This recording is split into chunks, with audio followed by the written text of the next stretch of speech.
வணக்கம். ஒரு முக்கியமான தமிழ்நாட்டின் கட்சி பற்றி சில தகவல்களை நாம அலசப் போறோம். ஒரு அரசாங்கத்தோட பொருளாதாரம் எப்படி சொல்றது, ரொம்ப வெளிப்படையா இருக்கணும். ஆமா, ஒரு கண்ணாடி பெட்டிக்குள்ள இருக்கிற மாதிரி, மக்கள் பாக்குற மாதிரி வெளிச்சமா இருக்கணும். கரெக்ட். வரவு செலவு திட்டங்கள்னு எல்லாமே அக்மார்க் கணக்கா இருக்கணும்னு நாம எதிர்பார்ப்போம். ஆனா அந்த அதிகாரப்பூர்வமான கணக்குக்கு பின்னாடி ஒரு பிரம்மாண்டமான நிழல் பொருளாதாரம், அதாவது ஒரு shadow economy. Shadow economy, exactly. அப்படி ஒண்ணு இயங்கிட்டு இருந்தா என்ன ஆகும்? இன்னைக்கு நாம விவாதிக்க போற மையப் பொருளே அதுதான். லட்சிய ஜனநாயக கட்சியின் தலைவர் ஜோஸ் சார்லஸ் மார்டின் சமீபத்துல ஆளுங்கட்சியான திமுக மேல வச்சிருக்கிற தரவுகள் அப்புறம் குற்றச்சாட்டுகள் இந்த நிழல் பொருளாதாரத்தை தான் வெளிச்சத்துக்கு கொண்டு வருதுன்னு நான் வாதிட போறேன். அதாவது அரசியல் அதிகாரத்துக்கும் ஒரு கார்ப்பரேட் சாம்ராஜ்யத்துக்கும் நடக்கிற ஒரு பனிப்போர்னு நான் சொல்லுவேன். ஒரு பனிப்போர்னு சொல்றீங்க? ஆமா, மார்ட்டின் சொல்ற இந்த விஷயங்கள் எல்லாமே சமூக அக்கறையில வந்த ஒரு போராளியின் குரல் கிடையாது. ஆதவ அர்ஜுனா மேல இருக்கிற தனிப்பட்ட குடும்ப கோவம், அப்புறம் தாங்கள் கேட்ட காரியம் நடக்கலைங்கிற ஒரு விரக்தியில ஒரு பெருநிறுவனம் வைக்கும் குற்றச்சாட்டுகள். வெயிட், நீங்க சொல்ற அந்த விரக்திங்கிற வார்த்தையை நான் அப்படியே ஏத்துக்க முடியாது. ஏன்னா தரவுகளை ரொம்ப உன்னிப்பா பார்க்கும்போது ஒரு அரசாங்கம் எப்படி சட்டப்பூர்வமான வெளிப்படையான நிர்வாகத்தை விட கள்ளத்தனமான பொருளாதாரத்தையே அதிகம் விரும்புறாங்கன்னு நான் ஆணித்தரமா சொல்றேன். எப்படி அவ்வளவு உறுதியா சொல்றீங்க? முதல்ல அந்த 500 கோடி ரூபாய் விவகாரத்தை எடுப்போம். தேர்தல் பத்திரங்கள், அதாவது எலக்டோரல் பாண்ட்ஸ் மூலமா திமுகவுக்கு மார்ட்டின் குரூப் 500 கோடி கொடுத்திருக்காங்க. இது பெட்டி பெட்டியா போன கருப்பு பணம் கிடையாது. ஆனா ஒரு நிமிஷம், பேங்க் அக்கவுண்ட் மூலமா அரசாங்கத்தின் கண்களுக்கு தெரிஞ்சு சட்டப்பூர்வமா கொடுத்த பணம் அது. அவங்க கேட்டது என்ன? எங்களுக்கு தமிழ்நாட்டுல மறுபடியும் லாட்டரி வியாபாரம் செய்ய சட்டப்பூர்வமான லைசன்ஸ் கொடுங்கங்கிற உரிமை தான். ஆனா ஆட்சி அதிகாரத்துல இருக்கிறவங்க என்ன சொல்றாங்க? என்ன சொன்னாங்க? நீங்க சட்டப்பூர்வமா பண்ணாதீங்க, கள்ளத்தனமா பண்ணிக்கோங்க, எவ்வளவு வேணாலும் சம்பாரிச்சுக்கோங்கன்னு சொன்னதா மார்ட்டின் குற்றம் சாட்டுறாங்க. ஒரு அரசாங்கம் நேர்மையா வரிய கட்ட சொல்றதை விட்டுட்டு கள்ள மார்க்கெட்டை ஏன் ஊக்குவிக்கணும்? இது எந்த மாதிரியான ஆட்சி முறை? அங்க ஒரு நிமிஷம் நில்லுங்க. ஒரு லாஜிக் ரொம்ப பெருசா இடிக்குது, கவனிச்சிங்களா? என்ன இடிக்குது? 500 கோடி ரூபாய ஒருத்தர் சும்மா நட்பு ரீதியா கொடுத்தேன்னு சொல்றத நம்ப நாம என்ன குழந்தைங்களா? நான் அப்படி சொல்லல. இல்ல, தேர்தல் பத்திரங்கள் பத்தி கொஞ்சம் பிராக்டிக்கலா யோசிச்சு பார்ப்போம். இது ஒன்னும் கோயில் உண்டியல்ல போடுற நன்கொடை கிடையாது. இது ஒரு அட்வான்ஸ் புக்கிங், இல்லனா ஒரு இன்சூரன்ஸ். தடை செய்யப்பட்ட ஒரு வியாபாரத்தை மறுபடியும் மாநிலத்துக்குள்ள கொண்டு வர ஒரு அரசாங்கத்தையே விலக்கி வாங்க நினைச்சிருக்காங்க. இது அப்பட்டமான குரோனி கேபிட்டலிசம். ஓ, அவங்க விலைக்கு வாங்க நினைச்சாங்களா? பின்னென்ன? பிரசாந்த் கிஷோரை அழைத்துக்கொண்டு ஆதவ அர்ஜுனா சென்றார். எலெக்ஷன் வியூகம் வகுக்க பணம் தேவைப்பட்டது, அதனால நாங்க கொடுத்தோன்னு மார்ட்டின் சொல்றாரு. ஆட்சி அதிகாரம் தங்கள் கைக்கு வந்து விடும்னு அவங்க எதிர்பார்த்தது நடக்கல. அந்த ஏமாற்றத்துல வர்ற கோபம் தான் இது. அவங்க அரசாங்கத்தை விலைக்கு வாங்க நினைச்சாங்கன்னு சொல்றதை விட அரசாங்கம் எப்படி ஒரு பிசினஸ் மேனை பிளாக்மெயில் பண்ணுதுன்னே நம்ம பார்க்கணும். மார்ட்டின் குரூப் என்ன சாதாரண கம்பெனியா? பெரிய கம்பெனி தான். அதுக்காக கடந்த வருஷம் மட்டும் 24,000 கோடி ரூபாய் வர்த்தகம் செஞ்சு 5,000 கோடி ரூபாய் ஜிஎஸ்டி கட்டியிருக்காங்க. இந்தியாவிலேயே தனிநபரை அதிக வரி கட்டின ஒரு குடும்பம் அவங்க நாங்க நேர்மையா வரி கட்டி பிசினஸ் பண்றோம்னு சொல்லும்போது ஏன் ஆளுங்கட்சி அதை மறுக்கணும்? ஏன்னா லாட்டரி ஒரு தடை செய்யப்பட்ட வியாபாரம். அது ஓகே. ஆனா இதுக்கு ஒரு சின்ன உதாரணம் சொல்றேன். ஒரு வீட்டுல சிசிடிவி கேமரா வைக்க இலவசமா ஒருத்தர் முன் வரும்போது வீட்டுக்காரர் அதை வேணான்னு சொல்றாருன்னா என்ன அர்த்தம்? திருடர்களை விட அந்த வீட்டுக்காரருக்கு இருட்டு ரொம்ப தேவைப்படுதுன்னு அர்த்தம். அந்த இருட்டு தான் இணை பொருளாதாரம். இருட்டு அரசாங்கத்துக்கு தேவைப்படுதுங்கிற உங்க பாயிண்ட நான் மறுக்கல. ஆனா இந்த டாஸ்மாக் விஷயத்துல மார்ட்டின் சொல்றத அப்படியே வேத மாதிரியே ஏத்துக்க முடியுமா? ஏன் ஏத்துக்க கூடாது? டாஸ்மாக் திட்டத்தை செயல்படுத்த 1000 கோடி லஞ்சம் கேட்டாங்கன்னு சொல்றாரு. இது எந்த அளவுக்கு சாத்தியம்? ஒரு அரசாங்கம் முடிவெடுக்கும் போது அது கொள்கை சார்ந்த விஷயம். நீங்க சொல்ற மாதிரி ஒரு கன்சல்டிங் கம்பெனியை வச்சு ரிப்போர்ட் கொடுத்த உடனே அரசாங்கம் அந்த கான்ட்ராக்டை அவங்க கிட்டயே கண்ணை மூடிட்டு கொடுத்துட முடியுமா? கண்டிப்பா நம்பலாம். ஏன்னா அதுக்குள்ள இருக்க டெக்னிக்கல் விஷயத்தை நாம புரிஞ்சுக்கணும். டாஸ்மாக்ல இன்னைக்கு வருஷம் 30,000 கோடி ரூபாய் அரசாங்க கணக்குக்கு வருது. ஆனா உண்மையான வியாபாரம் என்ன தெரியுமா? என்ன?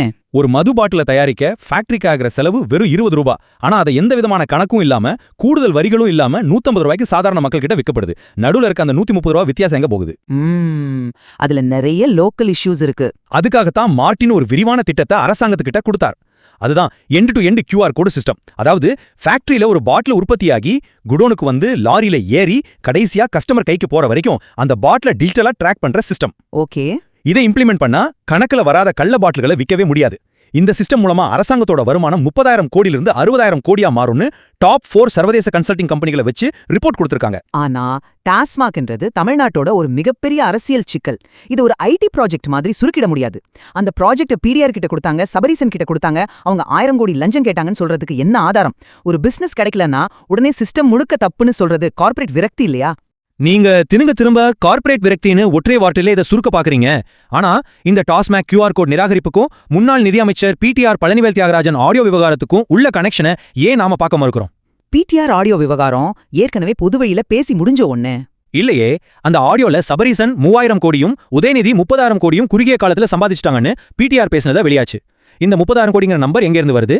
டாஸ்மாக் மூலமா அரசாங்க கணக்குக்கு வராம வெளியில கள்ளத்தனமா போற பணம் யாருடைய பாக்கெட்டுக்கு போகுதுங்கிறத நினைச்சு பாருங்க. இது மாநிலத்தோட கடன் 4 லட்சம் கோடியிலிருந்து இன்னைக்கு 11 லட்சம் கோடியா உயர்ந்து நிக்குது. வெளிப்படைத்தன்மையை கொண்டு வந்தா இவங்களுக்கு போற கருப்பு பணம் நின்னுடும். அதனால தான் அவங்க டிஜிட்டல் ட்ராக்கிங் சிஸ்டமை வேணான்னு சொல்றாங்க. இதுக்கு பேரு விரக்தி கிடையாது, இது ஒரு சிஸ்டமேட்டிக் ஊழல். நீங்க சொல்ற இந்த அரசியல் பின்னணியும் நம்பர்களும் கேட்கறதுக்கு ரொம்ப சுவாரஸ்யமா இருக்கு. ஆனா இதுக்குள்ள ஒளிஞ்சிருக்கிற அப்பட்டமான குடும்ப சண்டைய நாம வசதியா மறந்துடுறோம். குடும்ப சண்டையா? ஆமா, ஆதவர்ஜுனா அப்படிங்கிறவரு திடீர்னு அரசியல் வானத்திலிருந்து குதிச்சவர் இல்ல. மார்ட்டின் குடும்பத்துல ஒரு பொண்ணை கல்யாணம் பண்ணிட்டு செந்தில்குமாருங்கிற தன்னோட பேரை ஆதவர்ஜுனான்னு மாத்திட்டு 10 வருஷமா அந்த குடும்பத்துக்குள்ளேயே இருந்தவர். அது அவங்க பர்சனல் விஷயமாச்சே. ஆனா அதுதான் இங்க மைய புள்ளி. அந்த குடும்பத்தோட மைக்ரோ ஃபைனான்ஸ் பிசினஸ் எவ்வளவு பெருசுன்னு உங்களுக்கு தெரியும். அந்த பிசினஸ் முழுவதையும் அவர் தன் கண்ட்ரோல்ல டேக் ஓவர் பண்ண நினைச்சார். அந்த கம்பெனியோட பங்குகளை தாம் பேருக்கும் தன் தங்கச்சி பேருக்கும் மாத்தினதை கண்டுபிடிச்சு அதுக்கப்புறம் அவர் செட்டில்மெண்ட் செஞ்சு வீட்டை விட்டு துரத்திருக்காங்க. இது 100% அக்மாக் குடும்ப சொத்து பிரச்சனை. ஓகே, ஒரு குடும்ப பிரச்சனைனே வச்சுக்கலாம். ஆனா அந்த குடும்ப பிரச்சனை எப்படி ஒரு மாநில அரசியலா உருவெடுக்குது? எப்படி ஆளுங்கட்சி மேல இவ்ளோ பெரிய குற்றச்சாட்டுகள் வருது? அதுதான் அவங்க பண்ற மாஸ்டர் கிளாஸ் அரசியல் நாடகம். ஒரு குடும்ப பகைய, சொத்து தகராற மறைக்கிறதுக்காக ஆதவர்ஜுனாவை பாகிஸ்தான் ரா ஏஜென்ட் ரேஞ்சுக்கு பில்டப் பண்றாங்க. சபரீசன் தான் ஆதவர்ஜுனாவை டிவிகேக்கு ஒரு ஸ்லீப்பர் செல் மாதிரி அனுப்பி வச்சிருக்காருன்னு சொல்றது எவ்வளோ பெரிய சினிமாத்தனமான கற்பனை. ஆனா அவர் பல்வேறு கட்சிகளுக்கு மாறி இருக்காரு இல்லையா? ஆமா, அவர் எம்பி சீட்டு கேட்டாரு, திமுகவுல குடுக்கல. விசிகே போனாரு, அப்புறம் அதிமுக போனாரு, இப்போ தவேகாவுக்கு போயிருக்காரு. இது ஒரு தனிநபரோட சாதாரண அரசியல் அதிகார பசி. ஆனா மார்ட்டின் தரப்பு தங்களோட குடும்ப எதிரிய அரசியல் ரீதியா காலி பண்றதுக்காக ஒட்டுமொத்த ஆளுங்கட்சி மேலையும் சபரீசன் மேலையும் பழி போடுறாங்க. நான் இங்க உங்களை கொஞ்சம் நிறுத்துறேன். ஆதவர்ஜுனாவோட அரசியல் ஆசை ஒரு பக்கம் இருக்கட்டும், ஆனா அந்த வாசிய ஆளுங்க கட்சியில இருக்க அதிகார மையங்கள் எப்படி தங்களுக்கு சாதகமா பயன்படுத்துறாங்க அப்படிங்கறத நம்ம பார்க்கணும். எப்படி பயன்படுத்துறாங்க? ஜான் ஆரோக்கியசாமியை வச்சுக்கிட்டு அதிமுக தவகை கூட்டணி வராம தடுக்கிறதுக்கு சபரீசனோட திட்டம் தான் இதுன்னு மார்ட்டின் சொல்றாரு. இதுல லாஜிக் இல்லன்னு நீங்க சொல்ல முடியாது. ஏன்னா ஆதவர்ஜுனாவுக்கு சபரீசன் கிட்ட இருந்து பெரிய அளவுல பணப்பரிமாற்றம் நடந்திருக்குன்னு ஒரு பகிரங்கமான குற்றச்சாட்டை அவர் முன்வைக்கிறாரு. நீங்க திரும்பவும் மார்ட்டின் குரூப் பின்னணி ஒரு வலையில விழுறீங்க. ஆதவர்ஜுனாவை ஒரு மிகப்பெரிய அரசியல் சக்தி மாதிரி ப்ராஜெக்ட் பண்றதே மார்ட்டின் தான். இல்ல, இது திசை திருப்பல் கிடையாது. இது அந்த நிழல் பொருளாதாரத்தோட அடுத்த கட்டம். அதிகாரமும் பதவியும் வரும்போது அவங்க பிரிஞ்சுக்கிறாங்க, ஆனா கலெக்ஷன் வரும்போது 2 பேரும் ஒன்னா சேர்ந்துடுறாங்கன்னு சொல்றாரு. இதோட விளைவு என்னன்னு யோசிச்சு பாருங்க. ஜாஃபர் சாதிக் விவகாரத்தை எடுத்துக்குவோம். அது ரொம்ப சீரியஸான விஷயம். ஆமா, பள்ளி குழந்தைகளுக்கு மிட்டாய் வடிவத்தில் போதைப்பொருள் விற்கப்படுது. அந்த போதைப்பொருள் கடத்தல் மன்னன் அரசாங்கத்தோட முக்கிய புள்ளிகளோட ஏன் முதல்வரோட தான் போட்டோ எடுத்துக்கிறான். வெளிப்படைத்தன்மையை கண்டு அரசாங்கம் அஞ்சுறதுனால தான் இந்த மாதிரி கிரிமினல்கள் உள்ளே நுழைஞ்சு ஒரு பேரலல் எக்கானமியை உருவாக்குறாங்க. இது ஜனநாயகத்துக்கே ஆபத்து. ஜாஃபர் சாதிக் விவகாரமோ போதைப்பொருள் புழக்கமோ தமிழ்நாட்டுக்கு மிகப்பெரிய ஆபத்துங்கிறதுல எனக்கு துளியும் மாற்றுக்கருத்து இல்ல. ஆனா அந்த பிரச்சனையையும் மார்ட்டினுக்கு லாட்டரி லைசன்ஸ் கிடைக்காததையும் ஒரே தராசுல வச்சு எடை போடக்கூடாது. ஏன் கூடாது? ரெண்டுமே சிஸ்டத்தோட ஃபெயிலியர் தானே. ஏன்னா மார்ட்டின் தரப்பு தங்களை ரொம்ப தியாகிகளா காட்டிக்க முயற்சி பண்றாங்க. எங்களுக்கு பணமே பொருட்டல்லன்னு ஒரு பக்கம் பேசுறாங்க. ஆனா இன்னொரு பக்கம் பிராக்டிக்கலா என்ன நடக்குது? புதுச்சேரியில சிங்கப்பூர் மாடல்னு சொல்லி புதுசா கட்சி ஆரம்பிக்கிறாங்க. சென்னை வில்லிவாக்கத்துல நேரடியா தேர்தல் களத்துல இறங்குறாங்க. இதுல எங்க மக்கள் சேவை இருக்கு? இவங்க அரசியலுக்கு வரது தூய்மையான ஒரு நிர்வாகத்தை கொடுக்கவா? அரசியல் அதிகாரத்தை கையில் எடுக்க நினைக்கிறது ஒரு ஜனநாயகத்துல தப்பா? அரசியலுக்கு வரது தப்பு இல்ல, ஆனா அதுக்கான உண்மையான காரணத்தை மறைக்கிறது தப்பு. தங்களோட 10,000 கோடி பிசினஸ் சாம்ராஜ்யத்தை பாதுகாத்துக்க அவங்களுக்கு ஒரு பொலிட்டிக்கல் ஷீல்டு தேவைப்படுது. அதனாலதான் அரசியல்ல இறங்குறாங்க. ஓ, அதான் காரணமா? கண்டிப்பா. 1,000 கோடி கொடுத்தோம், ஆனா எங்களுக்கு லைசன்ஸ் கிடைக்கலங்கிற கடுப்புல தான் இந்த சிஸ்டமே கேன்சர், எல்லாமே ஊழல்னு கத்துறாங்க. ஒருவேளை லாட்டரிக்கு பர்மிஷன் கிடைச்சிருந்தா திமுக மாதிரி ஒரு வெளிப்படையான அரசாங்கம் இந்தியாவிலேயே இல்லைன்னு பேட்டி கொடுத்திருப்பாங்க. அதனால இது அரசியல் அதிகாரம் மற்றும் கார்ப்பரேட் மூலதனம் ஆகியவற்றுக்கு இடையேயான ஒரு உடைந்த ஒப்பந்தமாவே நான் பாக்குறேன். உங்க வாதத்துல இருக்க யதார்த்தத்தை நான் புரிஞ்சுக்கிறேன். பிசினஸ் லாபங்களும் அரசியல் அதிகாரமும் ஒண்ணுக்கொன்னு எப்படி பின்னி பிணைஞ்சிருக்கு அப்படிங்கறத இந்த விவகாரம் அப்பட்டமா காட்டுது. கண்டிப்பா. மார்ட்டின் குரூப் அவங்களோட சுயநலத்துக்காகவோ வியாபார விரக்தியிலேயோ இந்த குற்றச்சாட்டுகளை வச்சிருக்கலாம். ஆனா அவங்க முன்வைக்கிற கேள்விகளை நம்ம அவ்வளவு சுலபமா ஒதுக்கிட முடியாது. ஒரு மாநிலத்தோட கடன் சுமை 11 லட்சம் கோடியை தொடும்போது டாஸ்மாக் மூலமா வரவேண்டிய பணம் எப்படி கள்ளத்தனமா திசை திருப்பப்படுது? அரசு நிர்வாகம் ஏன் டிஜிட்டல் பரிவர்த்தனைகளை தவிர்க்குது? இதெல்லாம் பொதுவெளியில ஆழமா விவாதிக்கப்பட வேண்டிய விஷயங்கள்.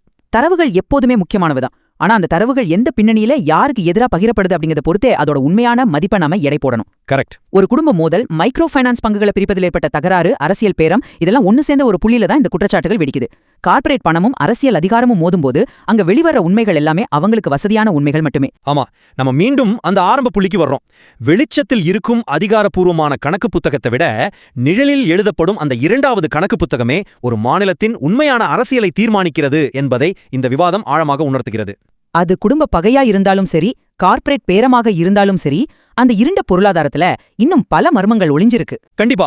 அந்த பக்கங்கள் என்றாவது ஒரு நாள் முழுமையாக பொதுவெளியில் வாசிக்கப்படும் போது ஜனநாயகத்தின் உண்மையான விலை என்ன என்பது நமக்கு தெரிய வரும். அதை நாங்க உங்க முடிவுக்கே விட்டுறோம். உங்களுக்கு இந்த வீடியோ பிடிச்சிருந்தா லைக் அண்ட் சப்ஸ்கிரைப் பண்ணுங்க நண்பர்களே. தேங்க்யூ.